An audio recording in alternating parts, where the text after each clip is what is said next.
Nagsalpukan ng kotse at motorsiklo sa Quezon City. Bago ang disgrasya, nakita raw na parang nag-uunahan ang dalawang sasakyan.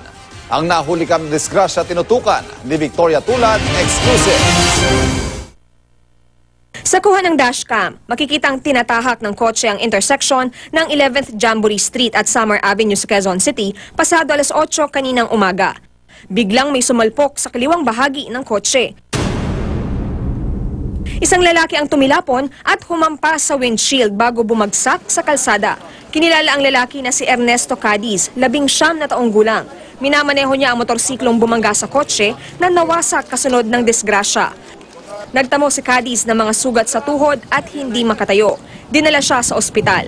Wala namang nasaktan sa mga sakay ng kotse pero nayupi ang dalawang pinto nito, nasira ang side mirror at nabasag ang windshield. Ayon sa saksi, tila nag-uunahan ang dalawang sasakyan.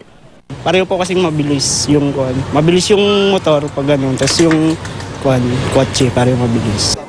Tumangging humarap sa kamera ang driver ng kotse na si Josel Jeffrey Victoriano, pero itinanggi niyang mabilis ang kanyang takbo. Hindi lang daw niya napansin ang parating na motor dahil humaharurot daw ito. Sinusubukan pa ng GMA News na kunin ang panig ng rider. Patuloy naman ang investigasyon ng QCPD Traffic Sector.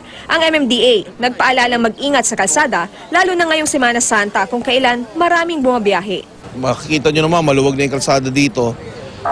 Pero it doesn't allow us na mag-speed up. Pag intersection, mag-minor tayo. Victoria Tulad, Nakatutok, 24 Oras.